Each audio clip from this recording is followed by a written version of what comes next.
All right, welcome Lions fans. Let's go. Let's go. Episode number 2 of season 8. We're calling it season 8 because I think we stopped in our 8th season. I think we did one show in season 8 and then we called it called it a day with Neil McAvoy. That was our last show, but we're going to keep calling this season 8 and it's episode number 2. Lots to talk about. Welcome to the show. The BC Lions, of course. A couple more signings. There's CFL Winter Meetings going on. We're going to be talking to JC Abbott of 3 Down Nation, who has been attending all those press conferences and media availabilities online in Calgary. So we'll be talking to him for some insight. The CFLPA report cards came out. Once again, the Lions are at the bottom of the class clowns, trying to get those grades up, but they came up a little bit, but still lacking in quite a few areas. So we're going to talk about that a little bit too. Cole, how's your last couple of weeks been? Oh, I'm doing well, Brian. I'm doing very well to start 2026. It's still crazy to even say that as we are 2 weeks into the new year. But I mean, we talked about it all, before we went live here. The Lions have been super busy. The CFL obviously has been in the news the last few days as well, and super excited to talk about it. Yeah, lots to talk about. Let's kind of look at while we're waiting for JC to join us here. Let's kind of go over some of the Lions news that's happened over the last couple weeks while we've been away. Some more signings. We talked about most of these guys in our last show about whether they would be resigned or whether they were maybes or maybe nots. Gary Peters was signed on January 2nd. That one kind of surprised me a little bit, given his knee injury and his age coming into this season. I thought the Lions would. My thought was whether they were going to move on from Gary Peters, but obviously they felt otherwise, and his leadership and experience adds to the club. Obviously, they're confident that he can get that knee right, and hopefully he can, because I think it hampered him a lot last season, and caused some issues in that secondary. I think we just talked about it as well. You know, losing a Robert Carter possibly to an NFL opportunity. You don't want to leave yourselves too bare bones at that position, right? You know where you're going to get in a guy like Gary Peters, hopefully, to take this offseason to recover, get back to as close to as he can to 100%. At his age, I think it's still a little bit more of a question than if he was maybe a few years younger. So that definitely leaves me still a little bit skeptical. But at the same time, I think everything that he's done in the BC Lions uniform has maybe warranted giving him that opportunity to come back. I don't think at this point, especially without Robert Carter being in training camp, I would think he's going to get every opportunity to start at corner. But bring him in, get that competitive juices going, and then, as you said, everything that he does as a leader and whatnot. It is nice to have GP back, but it's definitely could there be another veteran returning as well? And we talked about it last time with TJ as well, still out there. It could open the door for him for sure. Big loss for Robert Carter going to the NFL. We're kind of going to have to see how he does down there. He's a smaller player, but again, we talked before the show that maybe an opportunity for a kick returner might be in the works for him down there, since the NFL is more kick returner friendly these days with their new kickoff rules and things like that. So that was a loss for sure. Siona Tuiema re-signed as well. That one was kind of came out of the blue. Maybe didn't have the best season last year, but certainly can contribute. Chris Schlugger, who we talked about, you thought maybe he would be a replacement for Dejan Allen, but we've seen Ryan Rigmaiden and Buck Pierce's press conference this week where they talked highly of Dejan Allen. We're going to be meeting with him and his representatives to ensure he's healthy, and if he is healthy, they want him to be back next year. So maybe Chris Schlugger will be on the interior of the offensive line if that happens. Even to have the insurance of a Chris Schlugger as your kind of swing tackle if anything were to go wrong with, say, a Broxton and Allen. In that case, I think having a guy like Chris Schlugger under contract, he also brings a ton of toughness, and I think that the Lions kind of offensive line lacks a little bit. And then we kind of heard it with, he was a VA guy. He's a VA guy. Big locker room guy. I think from all accounts, his teammates really like him. He kind of brings that juice into the locker room. So I think it's a really good signing as well to keep that option on the table to bring both Broxton and Allen back on top of Schlugger already. Yeah. Walk-Off White is back. We talked about him. He was my big butt. But obviously the Lions are going for consistency over field goal length. And with Nathan Rourke, you hope that he gets him into that position more often than not, right? You're not relying on those 65-yard field goals some guys are able to kick now, which White simply can't do. But another year for Sean White. Yeah, and then Casey Sales this week signed by the BC Lions defensive lineman, adding more depth to that defensive line. It's going to be interesting battles at camp, and Ryan Rigmaiden is really building this team out from the trenches, and I think that's great to see. It's going to add a lot of competition in camp. It's going to add, the Lions like to rotate defensive players on the defensive line, so just more depth, more competition at camp, and they'll fight it out and see who's going to get most of the playing time. But that's a good signing for the Lions.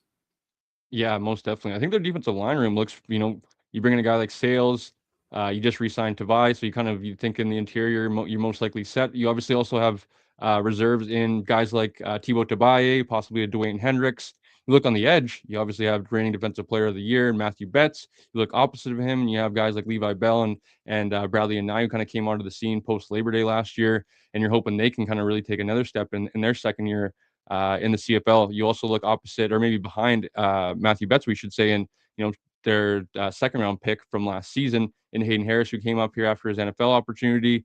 Maybe he's in contention to maybe back up Betts due to that ratio flexibility. And then, as you said, guys like Sione Chama, Marcus Moore, I believe, is under contract still. Thomas Lalele, or I forget how you pronounce number 92's name correctly. But I thought he flashed at times when he was having to, play snaps for them last year. Obviously, you also have to include a guy like Christian Covington, who, for whatever reason, was inactive for a lot of the stretch run last season.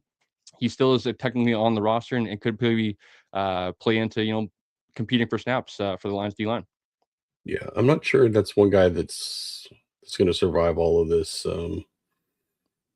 His play to me has been a little underwhelming since coming back from the NFL, and I just don't know. I don't know what kind of money he's making. Maybe JC will have some more insight on that. But Christian Covington, I think if you have to say, okay, well, this is where we need to save some money, that might be a guy who finds himself the odd man out. Just quickly here before we bring JC in, Ryan Rigmaiden and Buck Pierce had a press conference from the winter meetings. Very encouraging to hear them talk about Gerald Broxton. The talks are going well with him. We haven't heard a lot of news, but they called him the best tackle in the league, and they feel like something will get done there.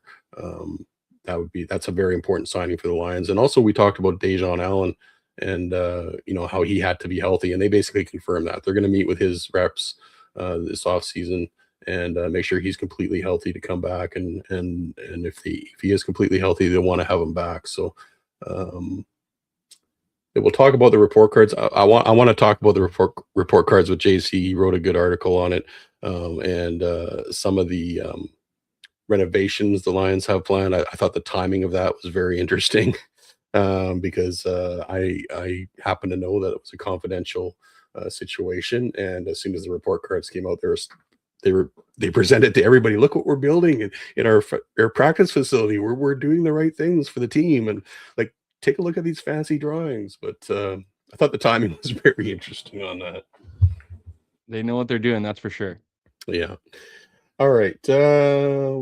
Let's bring JC in a little bit early. He's sitting in the waiting room here. We might as well get him in.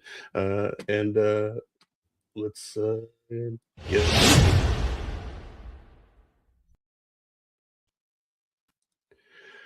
JC Abbott, 3 Down Nation. Happy to have you join us today. Thanks for joining us. Thanks for having me on, guys. I'm thrilled to be here. You've been doing a lot of coverage of the CFL Winter Meetings this week on 3 Down Nation, yourself and Justin and John Hodge. What are your key takeaways from those meetings this week? Well, I think my key takeaways are that anybody who was hoping that there was going to be a bunch of talk about the rule changes isn't going to be happy with what comes out of these meetings. I spoke with the general managers and coaches on Monday. There did seem to be some indication in some of those press conferences that people had done research and were prepared to have those types of discussions. Danny Machocha, in particular, said he had data to back up anything he was going to speak about.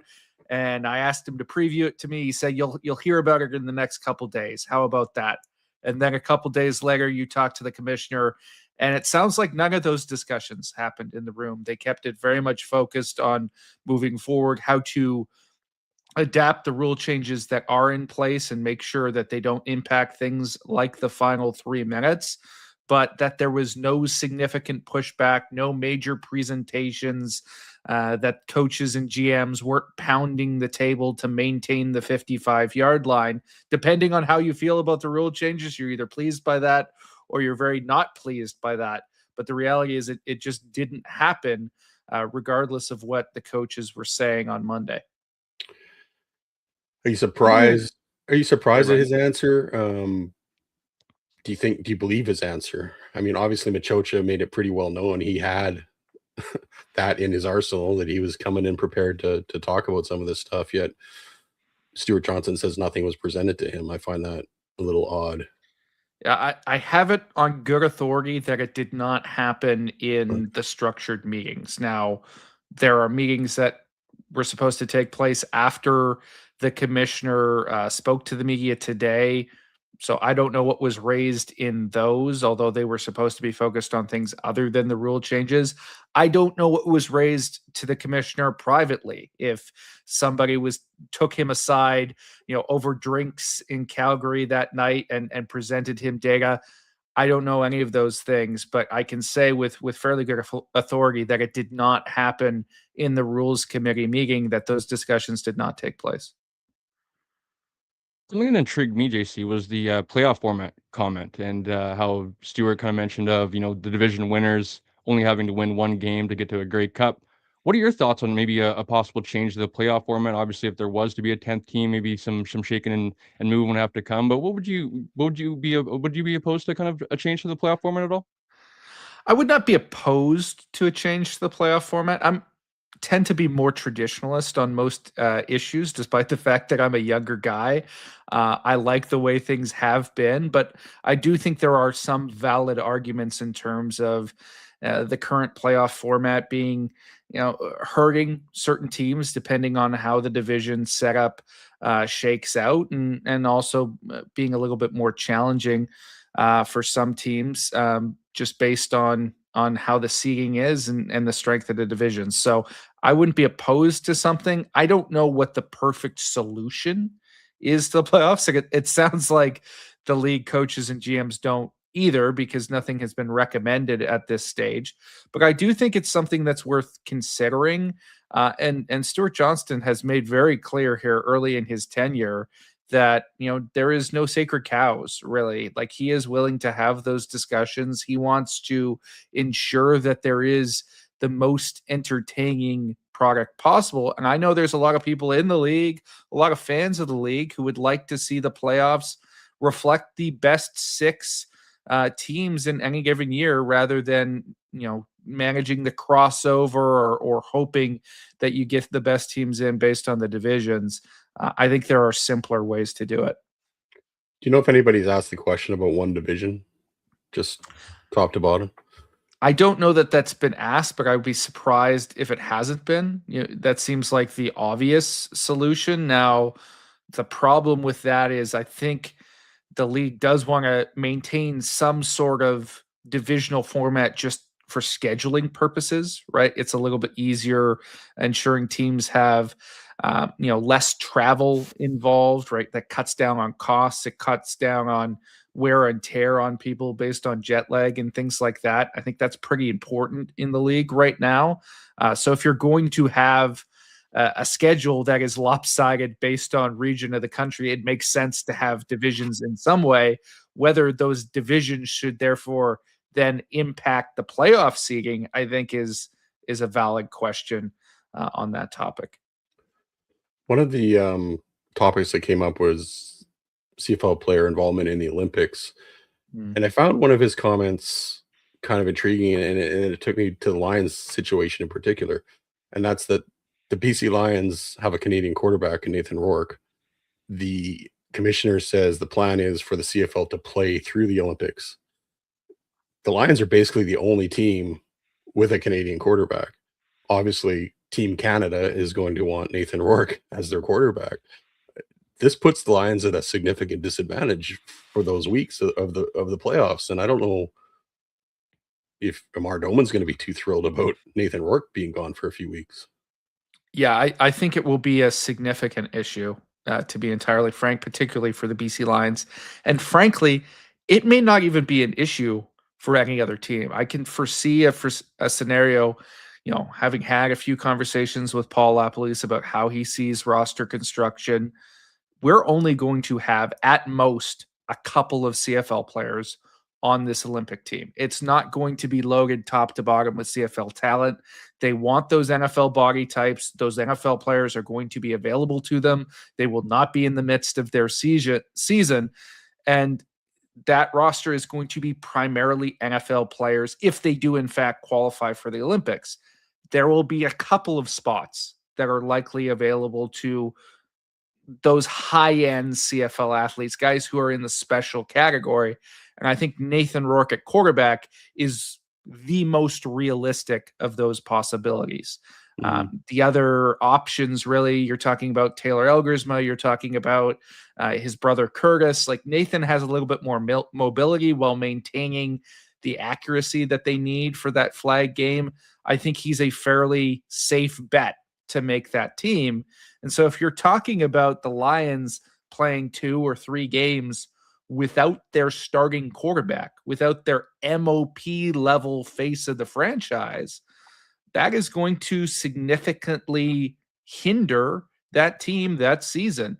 And I don't know how the league's going to address that, right? Is there going to be salary cap dispensation so that they have the ability to, maybe go out and get a higher price backup? Are they going to intentionally try and schedule the Lions a bye week during that phase to sort of reduce the pressure on them? I don't know how you can construct this where you're playing through the Olympics and you're not harming the teams that have players on that roster, and specifically BC, because they're likely to be missing their quarterback. JC, I know you're a big giraffe guy, as am I. And one of the questions as well that kind of interested me was the one that maybe making the draft a little bit more entertaining. Now, I know people kind of go back and forth with, there's already a stream and people don't tune in too crazy to the stream already. But I think with CFL fans in general, they just love their team. And I think if you got the ball rolling on something like, say, the draft in a certain area or whatnot, CFL fans would eventually buy into the fact of like, hey, who's the future of our team, as well as I feel like Canadian talent we just talked about, right, in the NFL, hopefully in the CFL now, where it's not just offensive linemen getting drafted, it's now skill position players. We're seeing it on both sides of the ball, where I feel like it's super cool opportunity for fan bases to learn about their young talent now. So what would be some ideas that you would maybe do to maybe make the CFL draft more entertaining? Yeah, I don't know if there's ways to make it more entertaining, but I think fans are going to react to the information that you give them.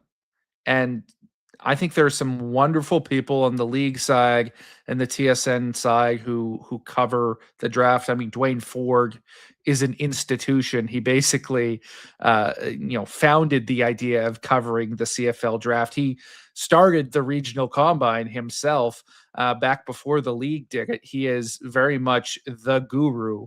But in terms of what the league puts forth, when you watch that draft coverage, it's often, okay, here's a few picks, and then let's talk about the issues around the league. Anyone who's watched NFL draft coverage knows it's very much centered around, okay, what are the picks? What are the options? Here are the players. Here are the dynamics at play.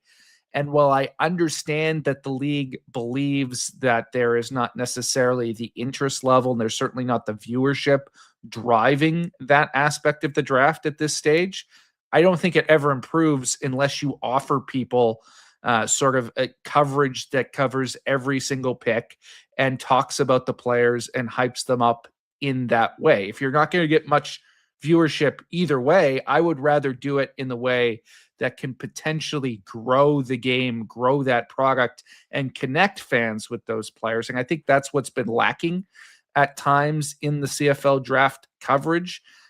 Would it be great to have it in person and see these guys walk a stage and hug the commissioner and have a jersey? I think that would be awesome. I don't know if that's feasible financially, unfortunately, with when the draft is placed and having to fly everybody in. I just don't think that's realistic. But if you could find some sort of happy medium, even if it's just, the few handful of guys that you're fairly confident are going to be in that first round, I think that would be a benefit, just to see how excited these young athletes are really to have this professional opportunity. Because I think a lot of casual fans or people who aren't, CFL diehards might look at it as second fiddle, like these kids aren't excited to become CFL players because they do have NFL aspirations. Regardless of whether or not they want to eventually make the jump down south, these kids are all thrilled that they're about to be professional football players, and I think it would do us well to highlight that a little bit more. I think one way they could probably start anyway, it doesn't have to be a big production, is at least have something online, Mhm. where people that are interested can tune in and see the players, even if they have them on a video call. I've seen some great stuff from the Lions when they're in their war room or whatever, and they call a guy on the phone and his family's there and they're all excited. That kind of thing, the fans kind of lap up, and that can maybe build it slowly to a point where, yeah, maybe there is an in-person kind of draft one day. Okay, I want to get into these report cards, JC. It's the Lions are the class clown again. I want to preface this by saying, look, the Lions have some disadvantages. Their Mhm. facility is just not professional quality facility. Amar Doman's looking to address that. We all know, we've heard he's looking to build one. In the meantime, he's looking to renovate what they have. The housing costs in Vancouver are unlike any other place in the country except for maybe Toronto. Their practice field, everything is just not. When you look at what the Riders have in Saskatchewan, it's basically an NFL facility, NFL meeting rooms, NFL weight rooms, NFL dressing rooms. The Lions just don't have that. So it's not a surprise that they're in the lower end of the league. What's surprising to me is some of the grades, specifically around nutrition and diet, when they get an F. That's simply not good enough. You look at treatment of families, and I think some of that comes down when you read about the definition of what they're talking about with families, housing, daycare for the kids. All those things are more expensive in BC. So, there's some preface to that as well. What are your thoughts on these grades? What were your surprises in these grades? Where do you think that the Lions have not done good enough? I'll start with two aspects to preface, similar to what you did. First of all, my interactions with the Lions throughout my time covering the club have been nothing short of fantastic. They've bent over backwards to Mhm. accommodate me. I don't have a bad word to say about anybody in that organization, and I do genuinely believe that they are all working very hard to address these issues. I also think it's worth noting that there were four teams that saw their grade improve on this report card. The Lions, despite the fact that they finished last, were one of them. They went Yeah. from a C minus to a C. Um, Unfortunately, the teams that were behind them the year prior simply improved more, but they did show some growth in that aspect. You look at some of the things in terms of strength and conditioning that were a major issue in 2024. They brought in Tanner Kerr, and those have become a strength for the club. So they deserve some credit there. In terms of everything else, it's disappointing. And it's disappointing because you have what is clearly an invested owner, and you have a generational talent at quarterback. And this is something that is supposed to attract free agents to your club and marquee talents. And unfortunately, you've got this grade looming over your head that suggests, well, maybe they shouldn't be coming to Vancouver because there are some issues there. It's not all on the club, right? I've heard it described as operating with one hand tied behind your back because they don't own that Surrey practice facility. It's not a professional standard venue. And they also don't own BC Place. And we've seen some of the narratives that have come out of, the Whitecaps and them trying to get their own facility, but that limits what you're able to do in certain ways there and the revenue that you're able to generate. with that said, it's got to get better. And I think everybody understands that, right? The efforts to renovate this practice facility, even though they don't want to be there long term, will help. Certainly. When you talk to them about nutrition and diet, one of the big things they say is like, we don't even have a kitchen in our practice facility. That's why we can't offer anything. Oh, what happened? What happened? Can you hear me, gentlemen? I can hear you. I don't know what happened there. Sorry about that. I got kicked to the back room for a second. Yeah. They'll tell you that they don't even have a kitchen at the practice facility at this stage, which is why they can't offer better nutrition and diet. So somebody like the Hamilton Tiger Cats, who finishes at the top of these rankings, they own their own facilities. They have all of those features, and they're able to offer more than the Lions can. So hopefully these renovations, putting in a kitchen, automatically addresses these problems. I think there's some other things that they could very simply do in terms of you look at the report card and consistent complaints in terms of how player community visits are compensated, right? That's part of the marketing money stuff.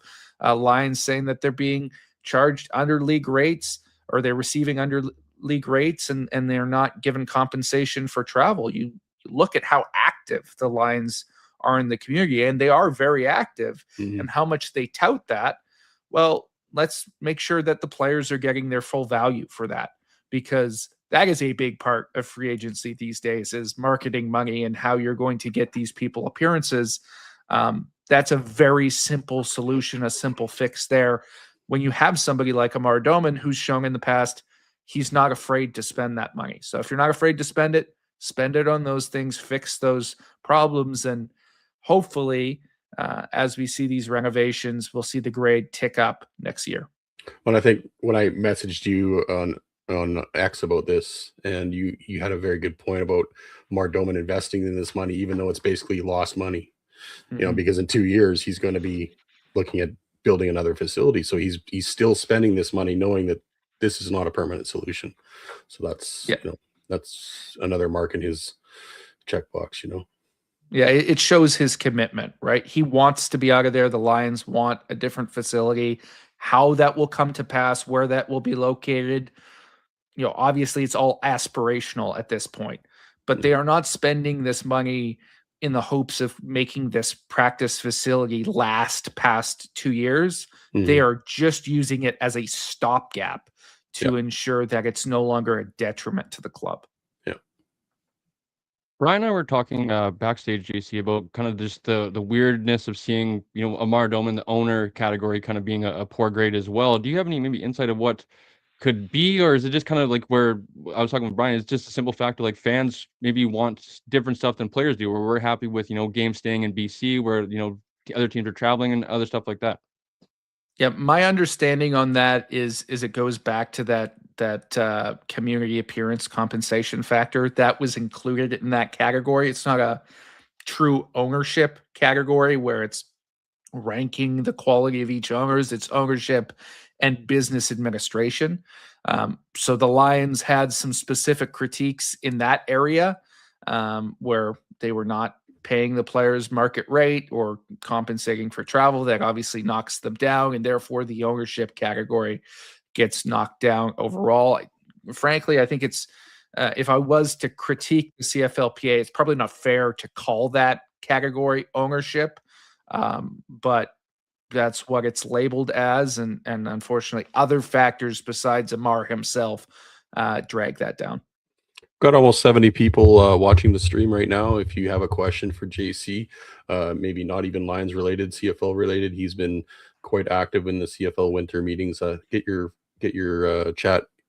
question into chat, and we'll throw it up for JC to answer. Recent signings, JC, who do you think might be expendable on the Lions free agent list right now? Oh, that's a good question. Let's see if I've got it memorized. I think obviously TJ Lee is a big one. He was rendered expendable last year.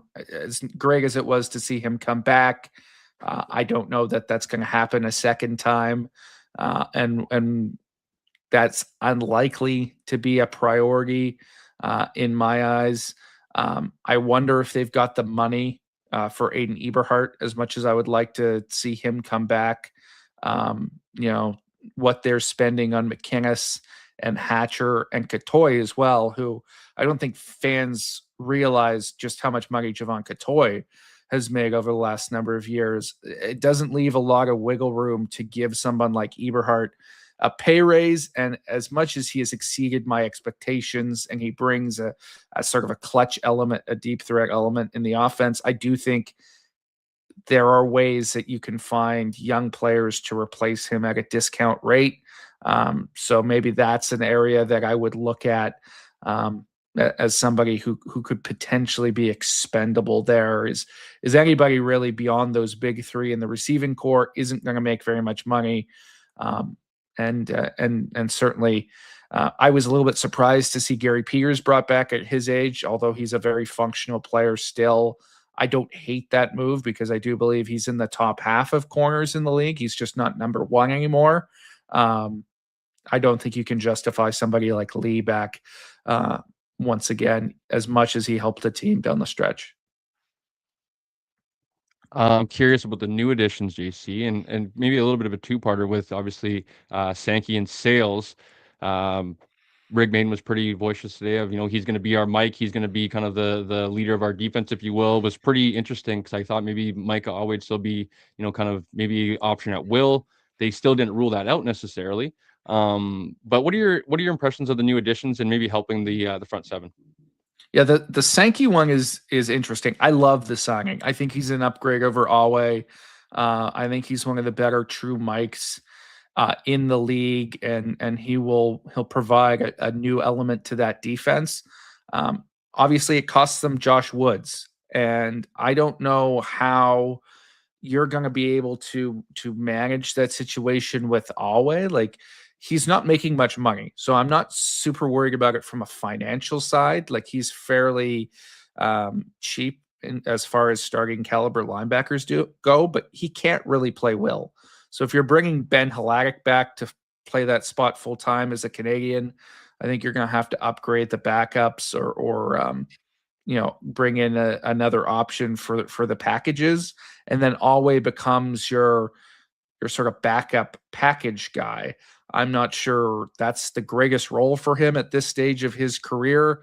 It'll be interesting to see how that dynamic plays out in training camp, but the Lions seem to indicate in that press conference that Alway will be back and they will be finding a role for him in some way. So I'll be interested to see how that plays out. The other one is Casey Sales, and I really like this signing. I think it's going to upgrade the defensive line, which is already, I think, a strength for this team in terms of its depth. But looking at the numbers and looking at the cost, you have to think that there's going to be somebody who becomes expendable to make that signing worth it, right? I don't know that you can keep all the bodies around. And the name that jumps out to me is Dwayne Hendricks, because he's got a $40,000 bonus, as I understand it, coming up on February 1st. So you have to make a decision there quickly. And when you've got Jonah Tavai, who is your starter, Casey Sales, who's presumably your starter, and then your backup options, I imagine, just because of rotational reasons and ratio reasons, you're probably going to have Thibaut Dubai there as a global. They've shown their commitment to him. And then Tomasi Lalile or Christian Covington would probably be in that mix. I don't know that you can afford to have Dwayne Hendricks sit around as a guy who's not an every game player or an every down player in your rotation. That would be the guy who I would think becomes expendable to bring in Sales. Got a question here from Tim at the Alouettes Flight Deck podcast. JC, with the pending field dimensions change in 27, should the League of Mandated Teams have new fields this season so teams can practice changeover, especially for shared CFL U Sports stadiums? is Tim referring here to practice fields or in terms Yeah, of? I don't know if they could do stadium fields at this time. Yeah, I think part of the reason why that change is implemented in 2027 is to give the organizations and also U Sports teams time to adjust to those new measurements. I mean, most practice fields don't meet the dimensions of a CFL field anyway, right? Mhm. The Lions practice facility is not a CFL sized field. Um, I like the fact that the league did give it a 1 year runway here, where we're getting some changes this year, but the big stuff happens next year. So they have time to implement those changes, make the adjustments necessary. I think that will be critical in some of those U Sports venues as well, so that they can understand how those transitions will take place. Do you feel like every stadium has to be the same? Like, I know that we don't have them the same right now, and I know they're trying to move to a dimension that kind of fits more stadiums, but, like, if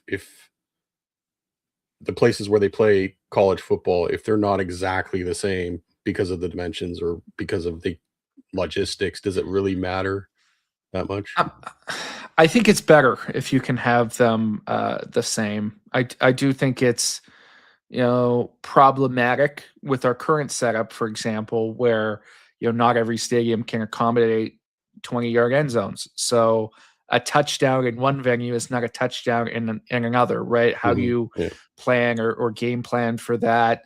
Um, it's weird to say, but in reality, right, you could have a play that's a game winner in one stadium that isn't in another. It's actually influencing the outcome of games. So I prefer it to be all the same.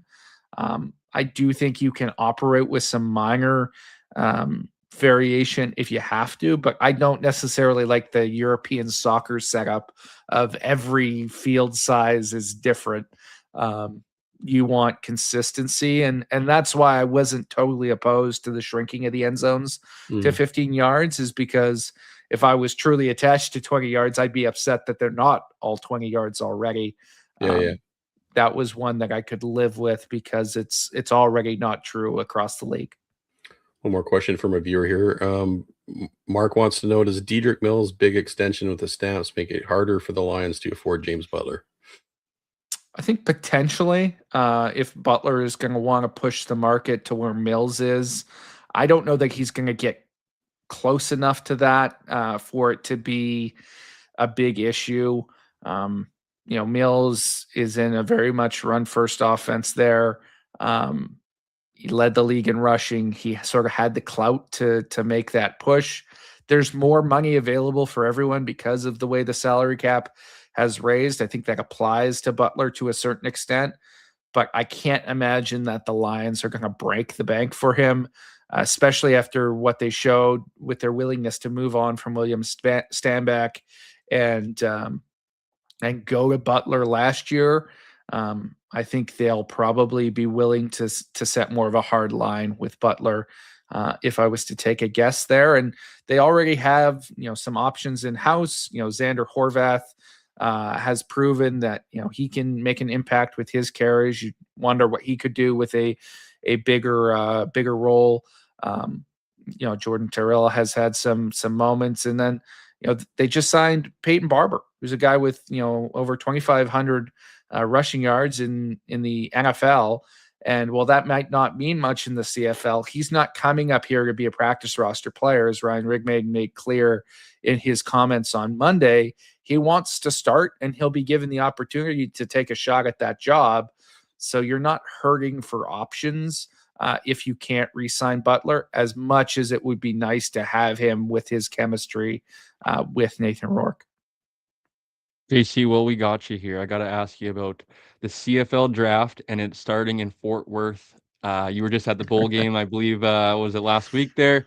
Maybe just tell us about maybe a few players, specifically the U Sports guys that stood out to you. Obviously, the CFL Scouting Bureau puts out their lists in the fall, winter, and spring and whatnot, and we get that to kind of digest for in terms of CFL prospects. But outside of that, we don't get much. So yeah, actually, your article the other day was fantastic to go through and kind of just get familiar with a few of those names as we do near combine season first and then the draft. But tell us about a few guys that stood out, and especially the Queens offensive lineman. Yeah, that's the big one for me. The event you're referring to, of course, Cole, is the College Gridiron Showcase down in Texas. It's an all-star game. There are players from basically every level that attend this event and compete against each other. Defensive linemen from LSU, Division III receivers. It's the best of the best from every level. And there were 16 Canadians down there, as there have been for the last number of years. Nicholas Henning, the offensive tackle from Queens, is the big one. And I don't know when the next edition of the CFL Scouting Bureau rankings are going to come out. I would imagine he's going to be on it with some of the NCAA names that are going back to school. I'm guessing he's going to sneak onto that list. And I would imagine that he is going to be the first U Sports player drafted once we get to the CFL draft in late April, early May. 6'5", 291 pounds. He's going to be higher than that once we get to the combine. But he was a H-back, a tight end for the Gales for the first 2 years of his career. Was an All-Canadian in 2023, where he caught over 100 yards and a touchdown, and was fantastic in his blocking role. And they said, hey, your future's at offensive line. That's where you're going to make the CFL. He put on the weight. He gave me his recipe for his weight gain shake, and it was utterly disgusting. But he says it was amazing. Every fattening product that you could imagine mixed into one: olive oil, mayonnaise, Nutella, peanut butter, yogurt. Apparently it goes down smooth, but he put on over 30 pounds that off season. He's put on more since, and he's become an all-Canadian offensive tackle. He's going to run a 4.9-ish 40-yard dash. He's probably going to broad jump, over 9. His numbers are going to be truly impressive when we get to the CFL Combine. And the fact of the matter is, he's only played the position for 2 years. His potential is sky high. So it's not ready to necessarily step in and start for a team, but he's a guy who in a few years, I have no doubt, could be a starting offensive tackle in the CFL. He's got that vibe. I think he's a quality individual as well. So I was really impressed by him down in Texas. A number of other guys showed out as well. Carter Cattell, the receiver from Alberta, Osasare Odemwinji, the linebacker from Calgary, were very nice. They're probably more in the mid rounds of the draft. Nolan Ulm for a BC connection, the receiver out of Eastern Washington. I think he'll be a name for fans out here to circle, not just because he's a very talented receiver and a local kid, but he's also, I would compare him a little bit to Jackson Findlay last year in terms of the quality of individual that you're talking about. He's somebody that a team's going to fall in love with. Was recently selected to the AFCA Good Works team for the things that he's done to raise money for single mothers, as well as putting on a number of free football camps in Kelowna. He's a guy that you have to imagine the Lions will at least take a peek at because of those local connections and what he does for the community.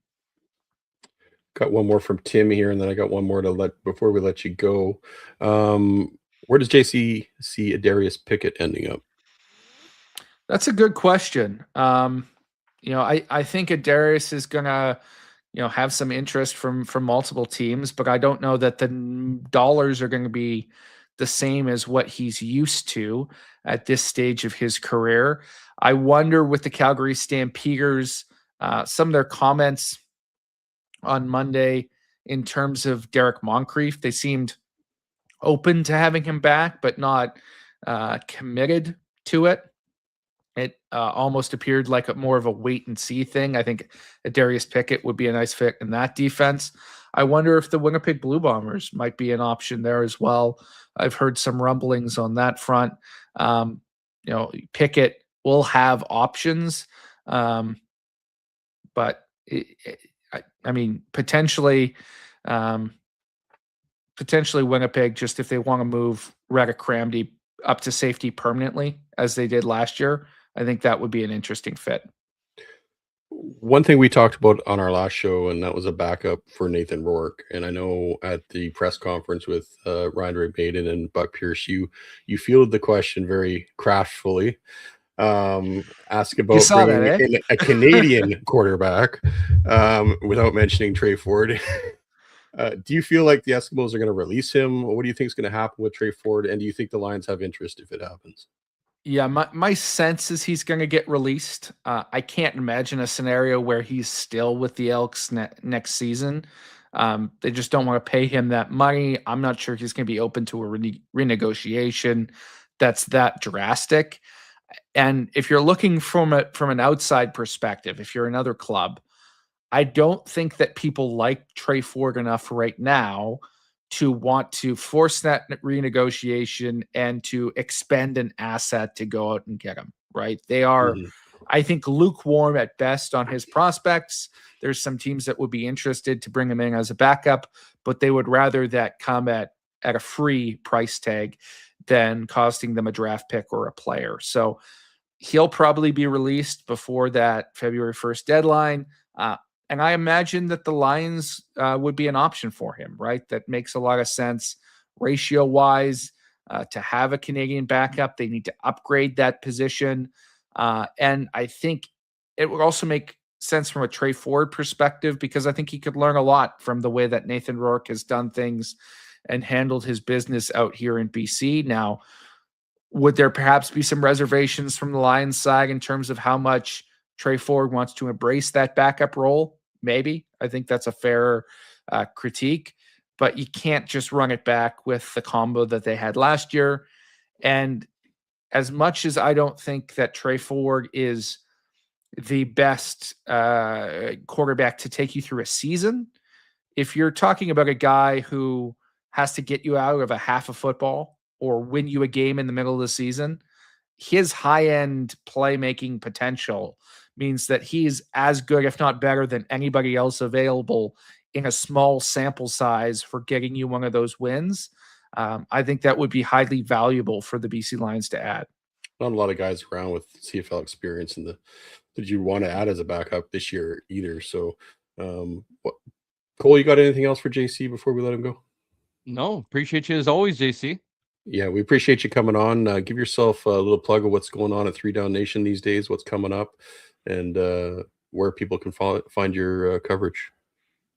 Yeah, you can find us at 3 Down Nation. We post new stuff every single day. I think we probably had more than a dozen articles up today. You'll see that continuing as we work through all of our different press conferences from the winter meetings. Still lots of news and nuggets if you haven't sat down and listened to those press conferences that we'll be writing off of in the coming days. And as we get closer to the combine and the draft, all of that coverage as well. Free agency, of course, all the rankings. And you heard it from Kyle Walters on Monday. We'll have all the numbers in terms of the contracts as well.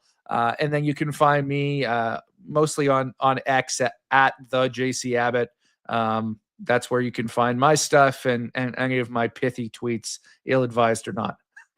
Well, we appreciate you coming on. I always enjoy your post-game articles and everything you do on 3 Down Nation. So we look forward to having you on several times this season if you'll accommodate us. But keep up the great work, and we appreciate you coming on. Thanks. I look forward to it. Later, JC. That was JC Abbott of 3 Down Nation. Good insight as always. He's really come onto the scene as a really solid CFL reporter in the last couple of years. Yeah, I really enjoy JC. As I mentioned, we've kind of had a relationship probably dating back, I don't know if it's to Coast Gridiron, but when we started CFF 2 years ago in February, we kind of really went to JC as a guy that was, kind of starting to get his name into the business now and was super into coming onto our platform and talking about, especially with stuff that we like to do with the prospect side of things. So JC's been awesome, and I really respect his football analysts as well. All right. We've got 88 people in the stream right now. I think most of them are on X, so they can't ask questions. If anybody does have a question or wants to ask a question, we recommend you head over to Facebook or YouTube, because the X platform does not allow you to participate in the show. So head over to YouTube, give us a follow or a subscription. Would really appreciate a subscribe. It really helps the show out. I think I saw we have 30, I believe now, Brian. After one episode, I think I saw last week we had 30. Yeah, 30 subs on YouTube. So that helps the algorithm, gets us pushed out there a little more. So if you could head over to YouTube and give us a sub, we'd really appreciate it. And a like and a follow on Facebook as well. If we have any questions, we can get them in here for the water cooler segment. Other than that, I think we pretty much covered everything we were going to cover. Is there anything you wanted to talk about before we go, Cole? There's maybe a few things. And we're gonna maybe try to speak it in existence here, Brian. 97 people now tuning in. Maybe try to get to triple digits again would be awesome. But yeah, I mean, there's a ton of things to talk about that we already did. But the one thing that I kind of wanted to just talk about again was a comment from the Rigmain and Pierce media availability, and kind of, Pierce was asked about kind of the setting his foundation now and moving forward. They're really going to be able to kind of take another step, they feel, next season with him and Rourke in the offense. And we already talked about it last episode. Barry Hill, Katoy, Hatcher, and McInnes all back.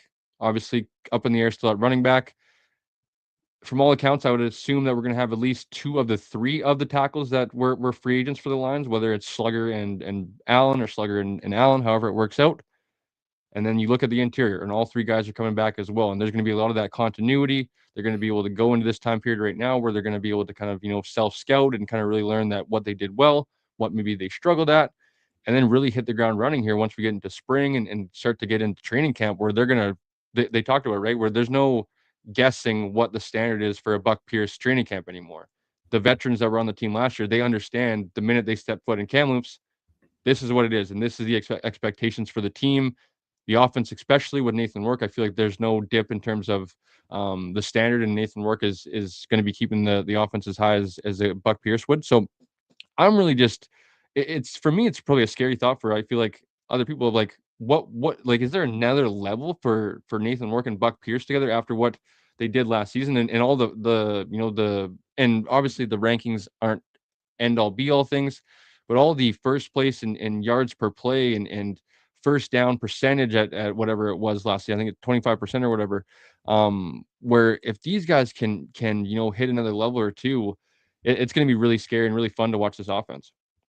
Yeah, I think another one of the comments that they made was, I think they were asked about, well, what do you want to do differently than you did last year? And basically it took about a quarter of the season to kind of get that culture that they wanted, and to have guys buy in and believe that, when bad things happen, it's in your control to make good things happen. And once the team got into that kind of culture, that's when things started to turn around. So I think one of the things that the Lions definitely want to do, and we talked about this last show on our New Year's resolutions, is just start quicker. We can't afford to take a quarter of a season to get going. We gotta get going out of the gate here, especially with a lot of West games early. So I think that's, the culture needs to be there from day one and not take a quarter of a season to develop. And they're bringing enough guys back that were in that room last year that should know what's expected, that will fight for each other as brothers, and kind of come out of the gate strong. Yeah, for sure. And then I guess lastly, Brian, is I'm just excited to see. We asked JC about Sankey and Sales in the middle of this defense. When you look at Sales, interior defensive lineman, Sankey in the middle at that middle linebacker spot. My New Year's resolution was to improve the run game, and that's they sure did that in 2 signings right there. And then just the depth in the room already. So I'm really interested. I'm really excited, I should say, to see that group, and probably not the group we're going to see. It's going to look different after training camp, right? Because obviously there's going to be maybe 12, 15 guys that come into camp, and we're probably only going to take in, maybe 8 to 10 guys into the season. So some guys are going to have to go home. As JC said, maybe it could be a Dwayne Hendricks as soon as, going into February. So I would imagine there's going to be some guys that are going to be probably a little bit surprised at not making the team. As we said, maybe a Covington, or maybe Covington does hang around because they need some nationals in the interior there. But I'm really excited to see those pieces in the middle of this defense, surrounded by other guys like a Jonah Tavai, like a Matthew Betts as well. Yeah, I think there's going to be some surprises at camp. I think there's going to be some good battles. And Rig Maiden said, look, Guys are coming into camp, and the best player is going to win the position. So I think we'll see some surprises. Something I want to ask you, Brian, or kind of maybe ask each other, even ask anybody that's in the chat that's a Lions fan. What do you think about the comment made by JC there, but regarding Gary Peters? And do you think maybe like we've been maybe a little bit hard on him, because I had that comment from a person where I kind of back and forth on Twitter about a lot of Lions fans kind of being down on Gary Peters after the season and kind of maybe not wanting to have him back. Where JC talked about he just isn't one anymore. Maybe he's about halfway. I believe he said he's still a starting caliber player. What he did reference. So do you think just as Lions fans, where we're so focused microcosmed on the Lions, and maybe don't look at other teams, other players that are maybe playing in that position, and realize what we have in Gary Peters? I think that for Gary Peters to be effective, he needs to be healthy. Yeah. And I think that for the majority of last year, he wasn't healthy. He was playing on guts and pain threshold that most of us probably couldn't do. But at the same time, it was noticeable. I think in that Western final, I think we saw him get beat a couple times. Is it because the knee just wasn't there? I don't know. I'm willing to give him the benefit of the doubt, and obviously the Lions must have done some homework, and I would hope that they would have tested the knee or got a report on the knee. It's good to go. But he is getting And up like, there. He's got a lot of wear and tear on the body. I mean, he's not going to be the same player, but he is still a good football player. Yeah. So maybe when you look at the eye test as a fan, and Gary Peters' man is 15 yards past him and is wide open, it's hard not to be critical. But there's a lot of things that we don't see as fans as well. So, I was just gonna say, there's no one that's more critical of Gary Peters than Gary Peters. As much as yeah, we think we are, and yeah, we want him to be better, yeah, he's going back and watching the film that next morning. yeah, And again and again, and breaking it down, where he sees himself probably where in years previous he made those plays or was in stride with those receivers. So I would imagine the competitor that Gary Peters is, he's gonna want to come back and prove a lot of these doubters or haters wrong, that he's getting old, he doesn't have anything left in the tank, his good days are left in the past. So I'm interested in kind of, JC sparked a little bit of confidence, hopefully moving forward, that Gary Peters can maybe find his, close to his form previously. yeah. No, I agree. All right, I think we're going to wrap it up. We're coming up on an hour now. We did hit the century mark. We've got 104 people in here right now, so that's back-to-back shows with 100 viewers. So thank you everybody for joining us again. No show is scheduled, but we will probably have a chat here in the next week or so, and kind of figure out based on what's been going on in the league and with the Lions whether we'll put out a show. Obviously, Maybe a player coach, maybe possibly. yeah, I feel like that we could we check that off next. we were hoping to have Ryan Maiden on this week, but he was obviously very busy with the winter meetings. So the Lions asked us if we could just delay that a little bit. So we do plan on having Ryan Maiden on the show to ask him some key questions about free agency and what the plans are for the Lions in 2026. So we'll look forward to that. But for now, we want to thank everybody for watching. Make sure you head over to our YouTube channel, give us a sub, head over to Facebook, give us that follow and the like. Follow Cole McGarvey on X. Follow me at BC Lions Den on X. And all the links are right in the middle of the screen here if you want to take a snapshot of that and go and follow all those accounts. Also, Cole, give yourself a shout out for the Canadian Football Fanatics. Yeah, make sure everybody is following the BC Lions Den on Instagram or Twitter. We'll be making sure to post a few clips from not only JC's interview, but maybe getting a few of our thoughts in there as well. And then you guys can find us on Instagram at Canadian Football Fanatics, as well as on Twitter at _CF Fanatics. Instagram, we're a lot more active, but other than that, we do have some fun stuff coming up as well. We just released our AJ Allen episode. I know we will have not only Lions fan here, but CFL fans in here. He is free agent CFL linebacker, so it could be on your favorite team soon. We are sitting down with Adrian Green this weekend, which is cool, ex-BC Line, and then I just mentioned to Brian we have Riley ticket coming up in a few episodes. So super cool. Make sure you guys are following on all platforms as well as on YouTube, and making sure you guys are hitting subscribe on the Lions Den YouTube as well, as we try to get to, let's say, 50 subscribers by next show. All right, everybody. Thank you very much. Have a great couple weeks till we talk to you next time.